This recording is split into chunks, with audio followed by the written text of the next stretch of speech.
They say history moves by accident, that empires rise through chance, that revolutions spark from hunger and hope. Yet if you listen closely beneath the noise of time, another rhythm can be heard. It is softer than a whisper, older than a crown. It breathes through parchment and prophecy, through the smoke of burned libraries and the glimmer of unfinished monuments. It is the rhythm of something deliberate. Perhaps it began as rumor, a pattern glimpsed between dynasties, a hand that never aged, a voice that spoke in every language but was heard by only a few. The scholars who noticed it did not name it. They only wrote that history sometimes moved too perfectly as though guided by invisible geometry. When kings fell, merchants rose. When revolutions promised freedom, new chains appeared, crafted of ideas instead of iron. Each collapse birthed something sharper, cleaner, more controlled. And always just beyond sight, the same signature repeated itself. Balance through chaos, order through illusion. In the ruins of old empires, when the marble dust still hung in the air, they gathered, not as priests or generals but as architects of consequence. Their goal was not domination, it was preservation. They had seen what happens when humanity governs by impulse, so they built a design that could outlive kings. They studied the cycles of civilization and swore to keep the pattern intact. Outwardly, they were philosophers, explorers, financiers, dreamers. Inwardly, they were something else, keepers of continuity, custodians of the long game. Legends say their founding charter was a manuscript so carefully crafted it could not be read all at once. Each page described a law of influence: govern perception and you govern truth, control rhythm and you control belief. The book, it was said, was written in three inks: black for fact, red for deception, and gold for what lies between. Only those initiated could tell them apart. The manuscript vanished centuries ago, but its principles remained, whispered through academies and parliaments, encoded in the rules that nations now take for granted. Power changed its costume. Crowns became councils, thrones became boardrooms, and royal decrees transformed into policies written in quiet rooms. The society's influence moved with it, slipping through transitions like a ghost through walls. Monarchs believed they ruled, ministers believed they decided. Yet each motion, each treaty, followed invisible guidelines set long before their birth. The age of kings ended not in rebellion, but in delegation. You can see their fingerprints in the symbols the world ignores. The triangle carved into the stone of cathedrals, the eye that watches from currency, the serpent biting its own tail in university crests. These are the echoes of the old language, the geometry of belief rendered permanent in metal and marble. To the untrained eye, decoration. To the initiate, instruction. Architecture became scripture, money became ritual, and civilization itself became the temple. Secrecy was their greatest invention. They understood that truth shouted is ignored, but truth whispered endures. To enter their circle was to vanish. Oaths were sealed not with blood but with silence. Candidates were stripped of name and nation, taught to see the world as a single organism, guided by hidden equilibrium. Each learned that influence is not in command but in suggestion, the art of moving without motion, of steering by stillness. Through centuries, their touch appeared wherever progress advanced too neatly to be coincidence. The printing press, navigation charts, the laws of finance. Each breakthrough seemed to arise from chance, yet behind each stood patrons whose names dissolved in history's ink. Their creed was simple: guide discovery but remain unseen. They believed that mankind must evolve, but gently, never faster than it can comprehend. Too much truth too soon destroys balance. When war erupted, they did not intervene, they recalibrated. Conflict to them was correction, a storm that clears the field. Every treaty, every reconstruction, served to realign the pattern. Empires burned, but the framework survived. The victors always built a world strangely familiar to the one they replaced, as if guided by the same invisible blueprint. Control, they taught, does not rest in armies or thrones, but in debt and trust. The unseen hand that counts the coin rules the hand that wields the sword. From the Medici ledgers to modern banks, they perfected the art of binding nations without invasion. Credit became the new chain, interest the quiet tax of obedience. Governments changed. The mechanism endured. And so the question returns, are we free, or do we move along paths already drawn? Perhaps the truth lies not in paranoia but in pattern. Humanity itself may be the author of its invisible masters, creating systems so vast and self-sustaining that they no longer require intention. The secret society, real or imagined, becomes a metaphor for our longing for order, our fear of chaos, our desire to believe that someone, anyone, understands the plan. Look closely and the signs persist. The same ratios in architecture, the same eyes on emblems, the same circles repeated in city designs. Yet perhaps these are not proof of conspiracy, but of continuity, the eternal recurrence of human thought seeking symmetry. Every age builds its own invisible hierarchy, not through malice but through memory. So the whisper beneath history continues, patient as gravity. It does not demand belief, it invites curiosity. Maybe there was a society, maybe there still is, or maybe the real architects of order were never hidden at all. Maybe they are us, each generation rebuilding the same patterns, convinced it is inventing something new. In the end, the greatest secret is not who controls the world, but why we need to imagine that someone does. Because chaos frightens us, because purpose comforts us, because we would rather believe in hidden hands than in randomness. The veil of power is not cloth or conspiracy, it is perception. And as you listen now, the question lingers like a faint echo between centuries. If the world were a design, perfectly balanced and endlessly repeating, would you want to see the hand that drew it or remain in the beauty of not knowing? They say the past never truly dies, it only changes costume. Every age believes itself new, yet beneath each rebirth lies the same invisible pulse. If Chapter 1 was a whisper beneath history, this is its echo, the places where that whisper left its mark. From the Renaissance to the flicker of digital screens, the design persisted, adapting, evolving, always one step ahead of our awareness.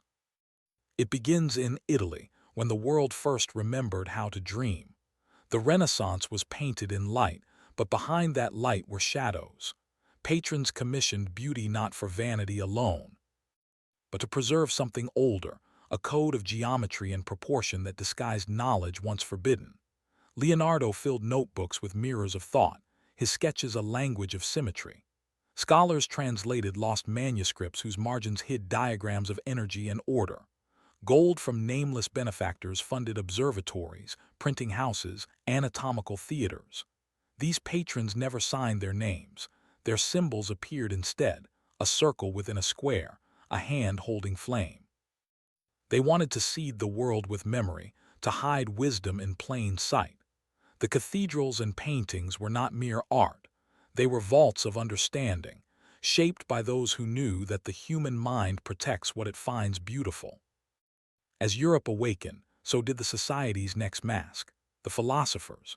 They called it the Age of Reason, but its light was carefully filtered.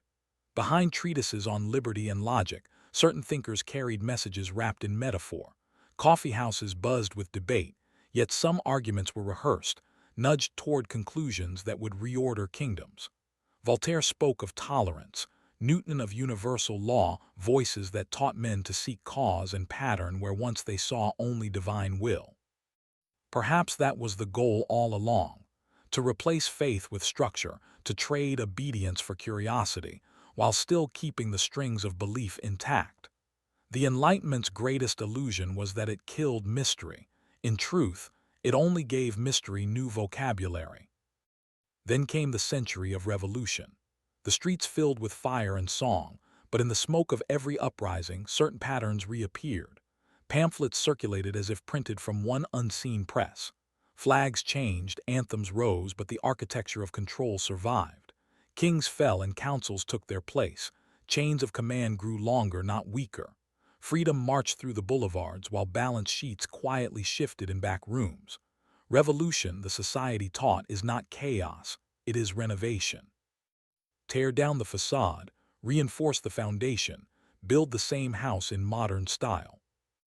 By the time the empires sailed to conquer oceans, The invisible hierarchy had matured. Colonies mirrored the structure of the court, the ledger, the altar. Governors replaced kings, merchants replaced nobles, and the pattern expanded across the map. Even the missionaries who carried scripture westward seemed guided by a geometry of trade routes and tides. The empire within empires thrived on reflection. The colony served the crown served the unseen architects. Maps of conquest, when overlaid, formed constellations, a design too deliberate to dismiss, too elegant to prove. Then came the hum of iron and steam. The age of machines promised liberation from labor, but every engine also tightened the rhythm of life. Factories beat like mechanical hearts, synchronizing millions to a single pulse. Time itself became commodity, sliced into hours and wages. The unseen society no longer needed to rule directly, the system ruled for them. Efficiency replaced devotion, productivity became the new prayer. Invention, once sacred, now served the ledger. Humanity had built its own cathedral of gears, and the whisper behind history smiled. The 20th century arrived like thunder. Two wars, two masks of one lesson, destruction as renewal. Flags changed again, ideologies split the world into opposing mirrors. Each side believed it fought for truth, yet both rebuilt according to the same blueprint. Centralized power, surveillance, the sacrifice of the individual to the collective dream. The manipulated century, historians might call it, a stage where chaos was scripted and order emerged on cue. Out of the rubble came global institutions, councils of nations, new languages of control wrapped in the promise of peace. The society's hand, whether myth or metaphor, had mastered the art of contradiction. Information became the next battlefield. Those who once guarded scrolls now governed printing presses, then telegraphs, then the glowing screens that replaced the hearth. The architects of information understood that to shape thought, one must shape message. They did not silence voices, they multiplied them until truth dissolved into noise. Propaganda became omnipresent not by censorship, but by excess. Newspapers, radio, cinema, each served the same quiet purpose: to keep the world narrating itself according to plan. And when technology advanced beyond paper, the society adapted again, shedding its old skin for circuits and code. In the late 20th century, power ceased to be visible at all. Corporations, algorithms, global markets, new empires without borders. The digital throne rose not from marble but from data. Each click, each purchase, each photograph became an offering to an unseen temple. Humanity connected itself willingly, weaving its own web of observation. No need for secret agents or hidden archives. We built the mirror willingly and called it progress. The order, if it still exists, no longer wears robes or gathers in candlelight.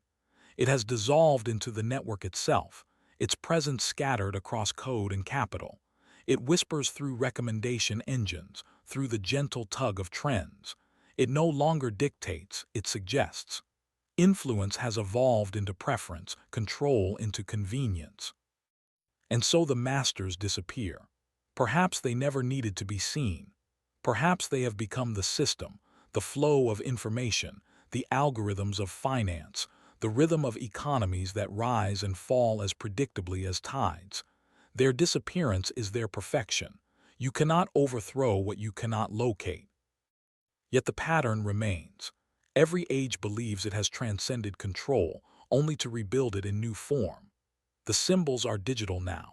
A triangle hidden in a logo, an eye stylized as a camera lens, the Ouroboros rendered as an infinite loop on a screen. The Renaissance had its cathedrals, we have our clouds of data. The design endures because it is not a conspiracy, it is a reflection of the human mind's need for symmetry. History viewed from above curves back upon itself. The same rise, the same collapse, the same dream of liberation repeating with each generation. The names change, the tools evolve, but the architecture of belief remains constant. If there is a secret society guiding it all, it may be nothing more than the collective instinct to impose order on chaos, to find meaning in randomness. The hidden hand of history may not belong to them at all. It may belong to us. As the world glows in digital twilight, the whisper continues, quieter than ever, yet closer than before. It hums through the fiber optic veins of civilization, reminding us that every connection is also a tether, every light casts a shadow. Perhaps the design was never meant to enslave us but to test us, to see if we could recognize it and choose differently. And now, as screens dim and the city sleeps, the question remains, floating above the static. If the pattern never ends, who is truly writing it? The hidden hand, or the heart that still believes in it? It begins with a pattern the eye pretends not to see. Margins of a medieval manuscript echo the flow of a modern policy memo. A diagram of circles and lines in an alchemist's notebook mirrors the organizational chart of a ministry.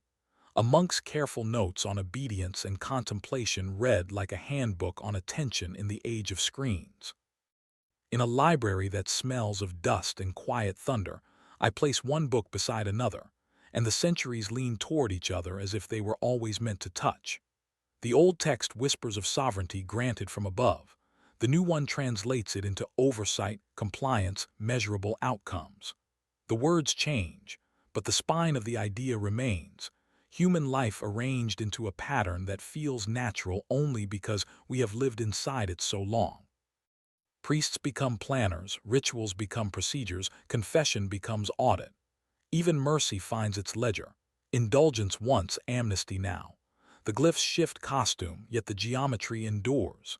Here is the blueprint the ages keep remixing. Bind power to meaning, bind meaning to time, bind time to the calendar of work and worship, and the city will walk in step without remembering who first called the tune. I trace a finger along the vellum's soft edge and think of meeting rooms humming with unspoken rules, of corridors where one walks more slowly near important doors, of drafts that become laws because no one wants to be the first to break the silence. The manuscript offers no author, the policy offers no poet, and still they rhyme. If there was a charter for invisible guidance, perhaps it needs no signatures. Perhaps it is only the mind's preference for symmetry, pressed onto the world until the world agrees to fit. Thought is the first frontier, and it is patrolled politely. A kingdom rises behind the eyes, walls built of habit, sentries made of headlines and friendly slogans, gates that swing for ideas wearing familiar colors. Here, permission is mistaken for freedom, and the crown is a chorus saying this is normal, this is safe, this is how things are. No edict must be shouted when the subject repeats it inwardly. No dungeon is required when attention is tethered to a glowing thread. The old mystics spoke of training the mind lest it be trained by the world. They warned that the loudest ruler is the one you cannot hear. I notice how quickly certainty arranges furniture in this inner palace, how swiftly opinion dons regalia and calls itself truth.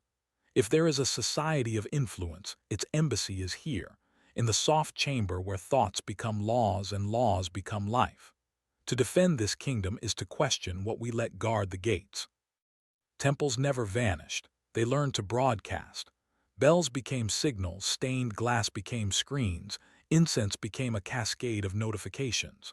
The altar is still where the light gathers, only now it is the rectangle that opens like morning and promises the day its order. We queue before it with our faces, we kneel with our thumbs. The old rites taught posture and belonging. The new ones teach swiping, scrolling, nodding along to the rhythm of the feed. Ideology wears vestments of reason. Religion wears a blazer and calls itself culture. Advertising chants liturgies in a font we trust. In plazas made of code, we assemble to agree or condemn, to offer our brief hosannas to whatever has climbed the trend. Cameras lift like votive candles in the dark, and a chorus of lenses makes the moment eternal enough to be consumed. Every system has its priests of relevance, its ushers of opinion, its sacristans of what must be seen. Even dissent has pews reserved for it now, a predictable procession, a merch table of rebellion. Yet beneath the performance the same machinery hums, attention in, behavior out, signal in, consent out. The congregation changes costumes hourly, argues with eloquence about doctrine or doctrine B, and the engine notes the dwell time, the heat of our gaze, the tremor in our fingertips as belief becomes motion. We have learned to genuflect with our data. We have learned to surrender without kneeling. And still, somewhere in the quiet beyond the choir of alerts, there is a space where the oldest ritual waits, the one in which a human being listens for a thought that did not arrive branded, listens until what is true emerges unaccompanied, light falling through plain air onto an altar nobody built. The glass hums faintly. The devices sleep but never stop listening. Between the soft blue of standby lights, you can almost feel the machinery of belief hesitating, unsure whether to keep humming the same tune. Cracks have begun to bloom along its smooth surface. Transparency, that word we once used as promise, has become a solvent. Files leak, voices rise, mirrors multiply. The system shows its own skeleton, algorithms exposed like nerves. The stories we were told about safety and order begin to stutter, replaced by data that contradicts itself. Truth no longer wears one face. It flickers among thousands, all believable, all incomplete. The fracture widens in quiet places first, in a late-night search that returns something you weren't supposed to find, in a headline corrected too late, in the pause between two updates when the feed forgets to reassure you. For the first time, the code looks tired. It has repeated itself too often. And something ancient stirs. Curiosity, that forbidden instinct, steps out of hiding. The awakening does not come as rebellion or riot. It comes as a question whispered inward. What if the story is mine to write? People begin to look at their screens differently, to walk slower through the noise, to notice how easily awe turns into obedience. A few close the devices and listen for the older pulse, the one beneath the whisper. The secret society never needed to be destroyed. It needed to be remembered as metaphor, its power reclaimed by those who now see it for what it was, a reflection of our need to be guided. From these quiet realizations, a countercurrent forms. They are scattered, writers, coders, monks, mothers, teachers, each carrying a small lamp of discernment. They share not slogans but questions, not manifestos but methods of attention. The society that once ruled through silence meets a mirror made of awareness. Influence still moves through the world, but its direction begins to change. The hidden blueprint remains, yet its custodians multiply until there is no distinction between keeper and kept. In the end, I understand what the last cipher meant.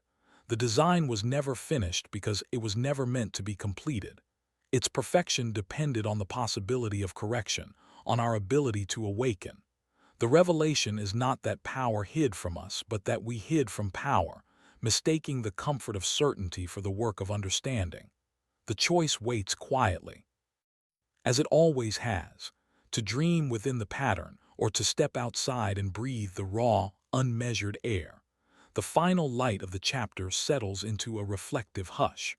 What remains of the revelation is not the map of a secret order, but a mirror of the self. I picture the narrator standing before that mirror, unsure where reflection ends and the world begins. The surface ripples, not from water but from awareness. Every shape we have ever feared, every rumor of hidden masters, every thread of control that seemed external, begins to dissolve.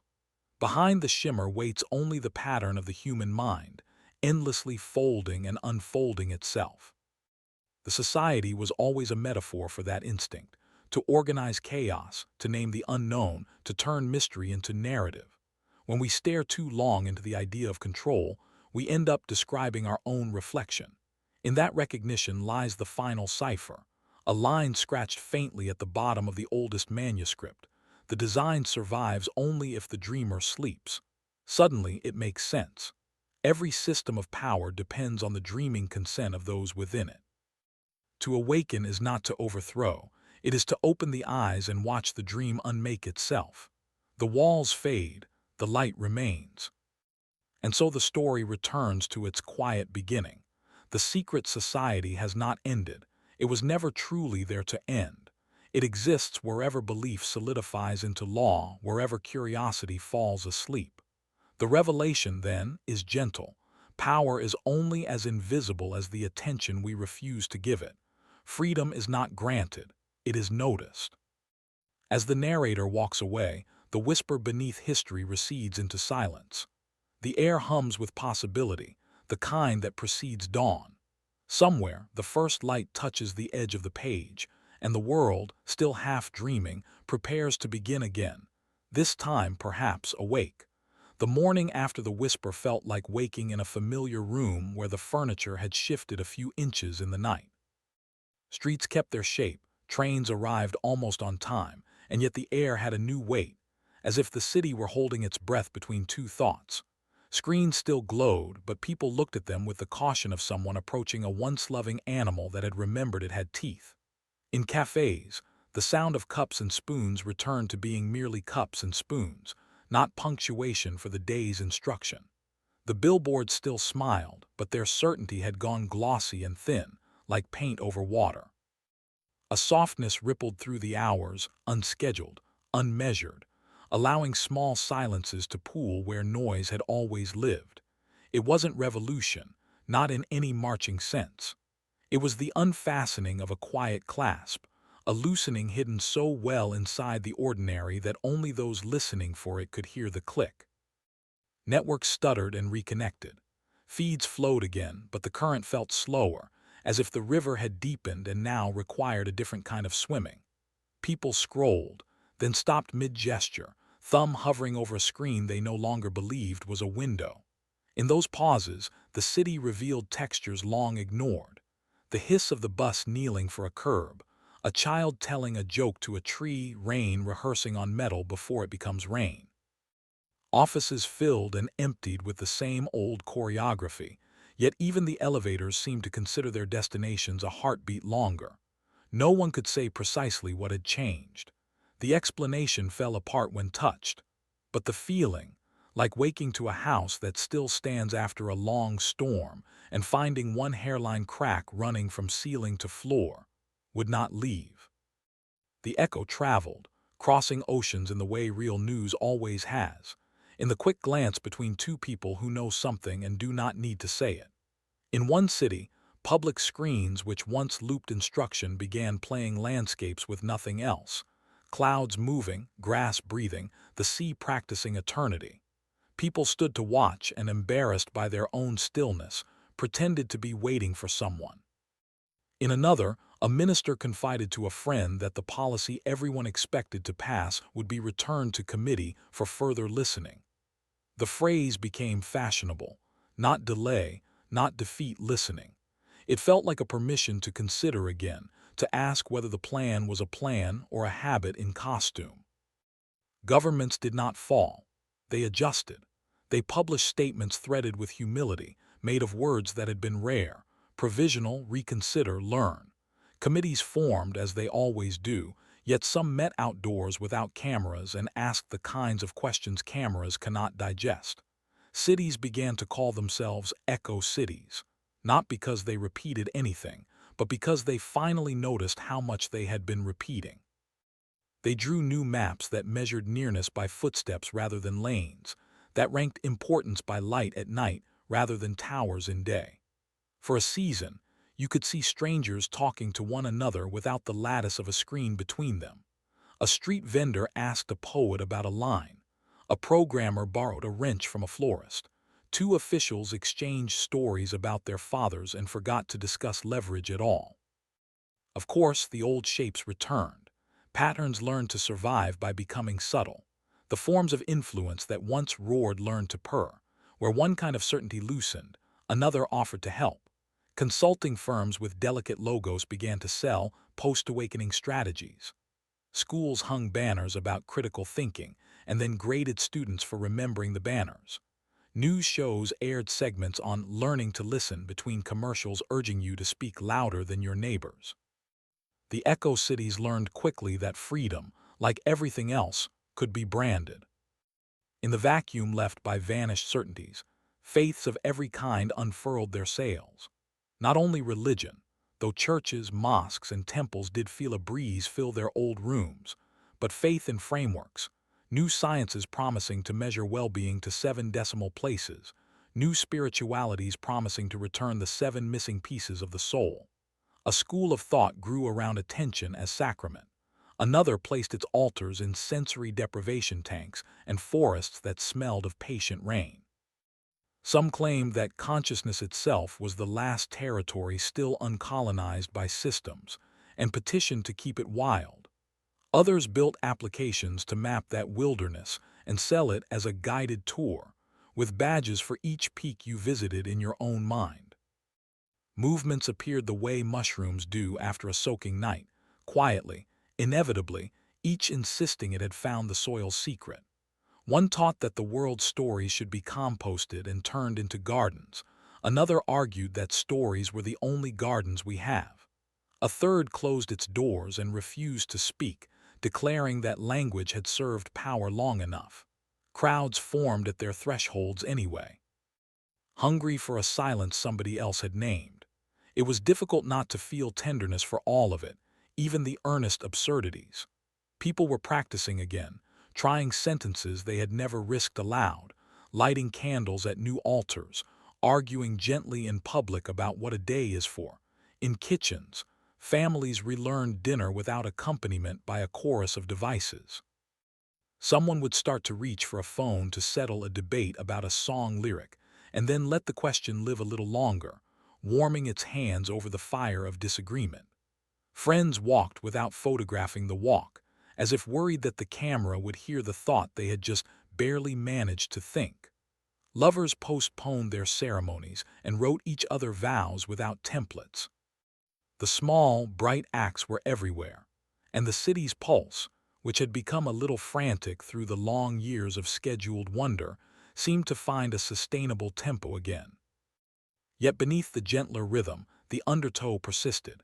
Influence that had once relied on amplitude learned the art of whispering in the new key. The merchants of meaning arrived with voices like sympathetic teachers. "We hear you," they said, and then sold a subscription to being heard. They promised tools for discernment and bundled them with novelties. They offered retreats from noise and upcharged for bells to ring inside the quiet. Their invitations were beautiful, their fonts humane, their terms of service shorter than a prayer. And still, the feeling returned, a gate somewhere softly closing. At the edges of maps, the old order left careful caches, hidden servers in towns where the streetlights went out before 11, ledgers written by hand and left in library stacks under subjects no one had borrowed in years. A constellation of forums that looked like forums used to threaded, ungilded, moderated by a person too tired to be a god. There, the remnants of the society's knowledge learned to exhale without the heat of a spotlight, not to hoard, but to hibernate. In those rooms, a new kind of archivist emerged, not a keeper of secrets, but a gardener of context, watering connections, pruning confusions, labeling nothing with more authority than a date and a question mark. Some of what survived took stranger forms. A pattern etched into a city's flood control tunnels began to appear in school notebooks on the other side of the sea. A lullaby hummed by a grandmother in a language no one could name matched a meter discovered in a medieval treatise on governance. A rogue program, written by a graduate student and left to run on a forgotten machine, began sending generated poems to a list of addresses that did not exist. The poems were startlingly sane. Gentle instructions on how to return a borrowed thing, how to admit you don't know, how to watch a sunset without harvesting it. The sender field was empty. The subject lines were the dates. It would have been easy to call all this coincidence, to fold it into that old quilt of magical thinking and sleep under it once more. But the world, newly careful with its dreaming, resisted. People developed a habit of asking a second question after their first answer. They began to keep notebooks, not to publish, but to place along the river where the city kept forgetting it was a river. Schools built useless rooms, where no device could enter and nothing produced was assessed. A few governments quietly removed a handful of laws, and, when asked which ones, smiled and said it was an experiment in trust. Of course there were failures. There were leaders who mistook gentleness for permission and sold their people to the nearest bidder. There were influencers who discovered that truth without costume receives fewer invitations and quickly dressed it again. There were nights when the power went out and some remembered how to tell stories while others only remembered where the chargers lived. But the practice continued. To notice, to wait, to choose. The city, once a museum of accelerating habits, became a studio again. One evening from a hill where transmission towers blinked like small red planets, I watched the Echo City breathe. Headlights braided and unbraided on the roads. Windows lit, then darkened. A balcony held two figures speaking in the universal language of waving hands. Far below, a plaza filled with people facing no stage, listening to music that came from nowhere in particular. It sounded like an orchestra discovering it could play without a conductor for the first time. Not perfect, better. And in that sound, an old truth returned without costume. The pattern does not disappear when we wake. It becomes visible. To live awake is not to refuse pattern. It is to choose which ones to weave and which to lay gently back on the shelf. The fractured age, for all its drafts and doubts, had given us this. The right to be deliberate again, to let the next part of the story arrive without a script slipped under the door. Somewhere someone turned off a screen and left it off not as a statement but as a kindness to their own attention. Somewhere a policy was written that included the sentence, "We will revisit this when we know more." Somewhere a child asked a question that had no answer and was thanked for it anyway. In all these small places, the future rehearsed itself, not with spectacle but with breath. Night approached, and with it the familiar scent of rain warming on stone. The city did not kneel to the weather, it conversed with it. Umbrellas opened like patient flowers. The first drops found their way to 1,000 quiet roofs. And under those roofs, in rooms that had remembered their windows, people sat with their unhurried thoughts, letting them arrive without escort, letting them leave without chase, practicing the oldest freedom, to notice what is here and decide how gently to shape it. Morning spread softly across the glass of the city, a pale diffusion rather than a sunrise. The streets glistened. Puddles kept brief memories of faces that passed above them. For the first time in years, advertisements had gone still. The power grid, mercifully or by chance, had paused its hum. No orders blinked from screens, no reminders sang from pockets. It was, for a few hours, a world without instruction. People woke unsure whether to wait or to begin. Some wandered onto balconies and watched the steam from their tea drift unmediated into the air. Without background music, they heard the texture of sound itself. The whisper of a page turned, the sigh of an elevator arriving, a bird rehearsing confidence outside an office tower. The silence was not empty, it was architectural. It held shape the way a temple holds incense. Then slowly the machines returned, servers rebooted, networks found each other again. But something subtle had changed. Messages arrived slower, as if the system were thinking. The feeds had forgotten what they owed us. For an hour or a day, no one could say. They offered nothing but blank space. People stared at the emptiness as if waiting for instructions that never came. The waiting became a mirror. The mirror became awareness. In that space, the counter-movement, those monasteries of quiet that had been forming in deserts and disused schools, sent a single message: remain still. It spread without algorithm, carried mouth to ear, written on scraps of recycled paper carved into park benches. The phrase was not a command, it was an experiment. If the world could pause even briefly, perhaps it could choose its rhythm again. Factories adapted first. Engineers began to treat silence as part of production, scheduling intervals where machines rested and workers simply watched them breathe. The data showed no loss in output. The quality improved. Economists invented new terms to describe what could not be measured: unhurry, intentional slack, contemplative profit. The words sounded absurd, but they stuck. In homes, families adjusted to the new pulse. Children learned a subject called listening. Its exams required sitting in a garden for an hour and reporting what had changed in the wind. The first generation to grow under this curriculum walked differently, less hurried, but more exact. They spoke in careful sentences, as if aware that each word might sculpt the next decade. Not everything softened. The remnants of the old order regrouped in corners of the net where quiet felt like threat. They built forums glowing with the old certainties, promising to restore the noise. They called silence weakness, reflection a disease. Their slogans spread fast but burned out faster. Outrage could not find purchase in air that refused to echo. Still, from time to time, the old current flickered. A politician rediscovered the comfort of command. A company announced a platform to unify the awakened. Even awareness began to sell itself. Yet each attempt seemed smaller than before, like an echo trying to imitate thunder. One evening, the city held its first blackout by choice. Lights went out block by block until the only illumination came from candles and the patient silver of the moon. The power company called it an act of maintenance. The citizens called it a rehearsal for remembering.